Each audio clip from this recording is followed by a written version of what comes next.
Hi guys, and welcome back to the channel. Last week I made a video on feminine hygiene. You guys loved it and wanted a part 2, so I'm like, I got your vibe because I want you to be great. So today we're going to talk about period hygiene tips and how to reduce period pain. The first part of this video is going to be period hygiene tips, and the last part will be how to reduce period pain. I know sis, when is that time of the month? Like, it feels like a punishment. I usually ask, I'm like, are you guys sure we are supposed to be having period? Because what did we do wrong? Where did we go wrong? So I'm not a doctor, but these tips have helped me a lot and I want to share it with you guys. Let's get right into the video.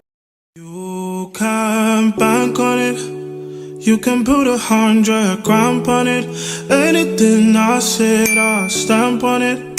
In a private plane, Now, I know every girl has the Flow app on their phone, or every girl has a way to track their period, so it doesn't take you by surprise. For me, I use the Flow app and it has never failed me. So if you're looking for a good period app, I'll highly recommend the Flow app. No, this video is not sponsored. They haven't sponsored me. I just want you to be great, so I'm putting you on. With the help of the Flow app, and then we know when we are expecting our period, make sure you have shaved or waxed the area, whichever works for you, okay? Because hair and blood do not go together. Period is already hard. Why do you want to make it harder? Because imagine a bushy kitty cat with blood. It's going to be chaotic, okay? So make sure that you have waxed the area before your period begins. That's tip number one. Also, you need to keep some dark colored underwears for your period, like black, brown, chocolate. You get the vibes. Keep them separately for your period. It's not advisable to use your everyday underwears for your period. You need to have period underwears separate from your everyday underwears. I'm sure everybody does this, but if you don't already, this is something that you can do. If you are someone that uses pad, make sure you get the ones with wings. That's way when you put it on your underwear, you can use the wings to secure it on your underwear. Okay, that way when you're out and about, your pad is secured on your underwear. You don't want it moving around. And then if you're someone also that uses tampons, menstrual cups, you have to make sure you clean them properly because these things are reusable and you don't want to get infections as a result of not cleaning them properly. Also, you need to learn how to dispose of your pad properly. Don't just throw it away anyhow. You need to wrap it nicely so that nobody can tell what is in there and then you put it in the bin. Okay, don't just throw it and then everybody's looking at your pass here and there. No. And please do not flash it. Do not flash your pad. If you flash your pad, trust me, you have bigger problems that this video cannot fix.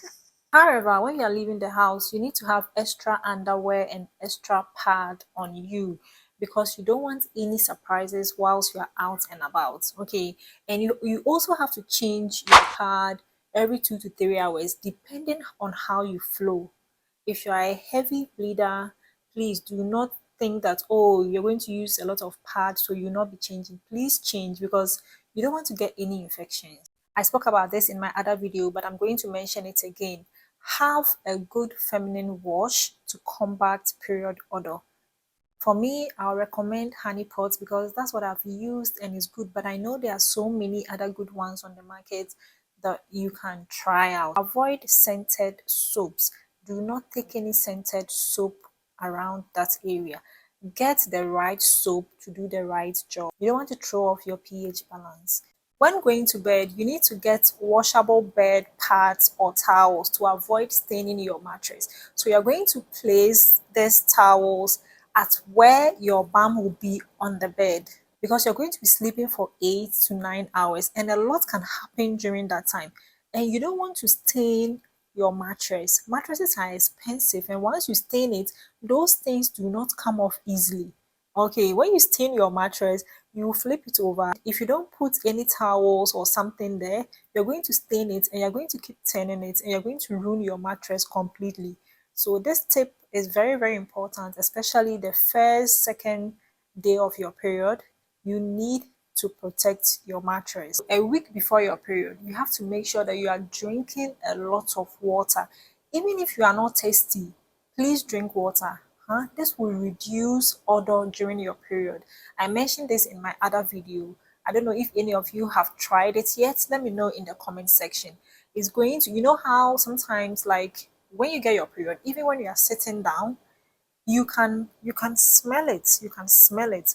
When you drink a lot of water, it reduces the odor of the blood. The blood doesn't smell like blood. Like it just makes it a lot easier.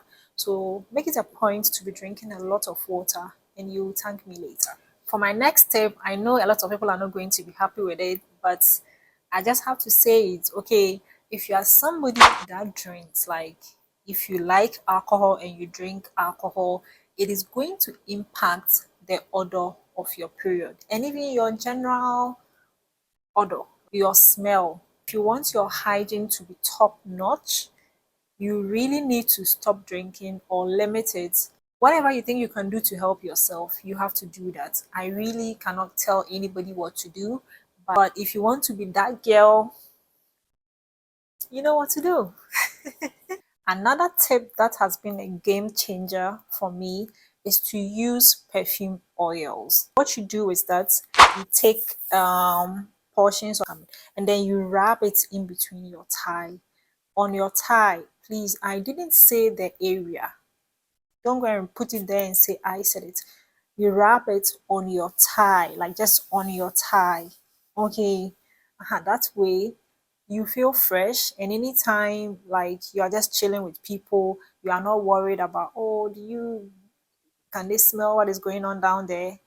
No, it's going to keep you smelling good all the time. Perfume oils are actually a must have, come in handy, and they're so affordable. This particular tip, I learned it later on in life, and I was like, wow, I wish I knew this sooner because it actually makes me feel fresh all the time. And I love how I smell on those days when I'm just down and I'm cramping and all that. But anytime I smell myself, I feel like I'm doing something right. So you're welcome.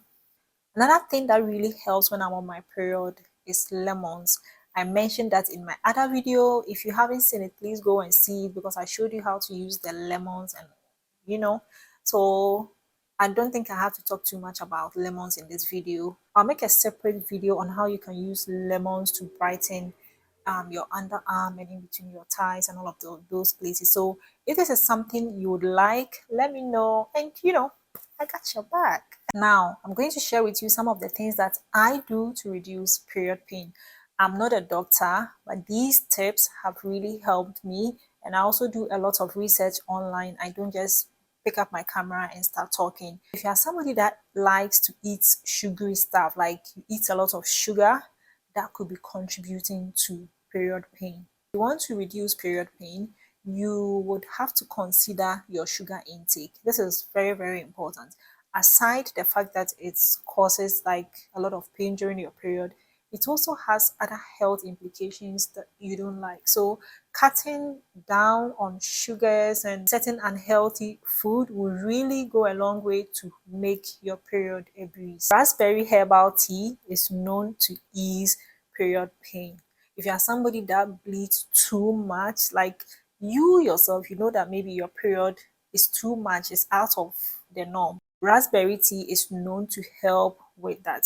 Also, if you are somebody that's like your period is irregular, maybe it will come at a day that is far off when it's supposed to come, like the dates keep changing. Raspberry tea can also help with that. It is also known to help with your skin, pregnancy, labor.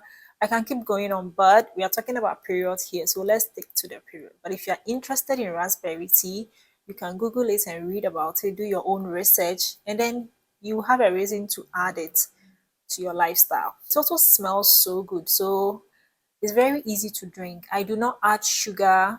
Sometimes I add honey, but most often than not, I do not add any honey. I just take it like that and then I go to bed. Sometimes too, I take it in the morning, but mostly I take it at night. And so far, it's been very helpful. Another thing that I do to help ease period pain, to use a hot water bottle. Hot water bottles, like you just put hot water in it, wrap it around a towel or any fair material that you have, and then you place it on your abdomen. Okay, this hot water bottle will help relax the muscles of your uterus and this will in turn reduce the pain of your period. Please be very careful not to burn yourself. You can decide the temperature you want it, okay? Please. And make sure you wrap it around something, because if you put it on your abdomen without wrapping it around anything, it is going to burn you. After doing all this, if the pain still persists, maybe it's time for you to see a doctor. Also, another thing that helps with period pain is to have an active lifestyle. You need to have some form of exercise in your lifestyle. People think that people work out just lose weight or be slim or be a certain size. That is not the case. Every human being's body needs some level of exercise to be able to function properly. So if you are not walking or exercising or doing anything with yourself, your period is going to be bad. Start by walking in your neighborhood. Like if you're not a gym girly, that's fine. Just start with little walks here and there. You can start by walking 20 minutes each day. It will make a lot of difference when it's the time of the month. My very last tip is to make cloves tea. Take the cloves, crush it, and then you add hot water. And you can add bay leaves, turmeric, and cinnamon sticks to it. Let it stay for like 20 minutes and drink it. This also helps. Like, I saw it on TikTok and I was like, oh, I can actually try this. I tried it and it was very smooth. Kind notes: if you have stomach ulcer, you have to be very careful with concentration of the cloves, okay? Use like 5 or 10. Do not use it too much. First of all, try just a little, see how your stomach reacts to it. If everything goes well, then you can increase the dosage, or then you can make it part of your lifestyle. Okay, well, so this brings me to the end of the video. If you learned anything today, or if you enjoyed this video, please like, comment, subscribe. Please comment. When you comment, the algorithm sees that this video is really helping others, and then it will push it to other people. But if you watch the video and you don't comment, you don't like, you don't subscribe, you are not helping me and you are not helping people out there. So please like and comment anything. Comment anything in the comment section, and I will see you in my next one. If you don't subscribe, you are the devil, or you are letting the devil use you. Don't let the devil use you, okay? I love you, and I'll see you next week. Da. If it's meant to be, then that's alright. Yes, yes, yes.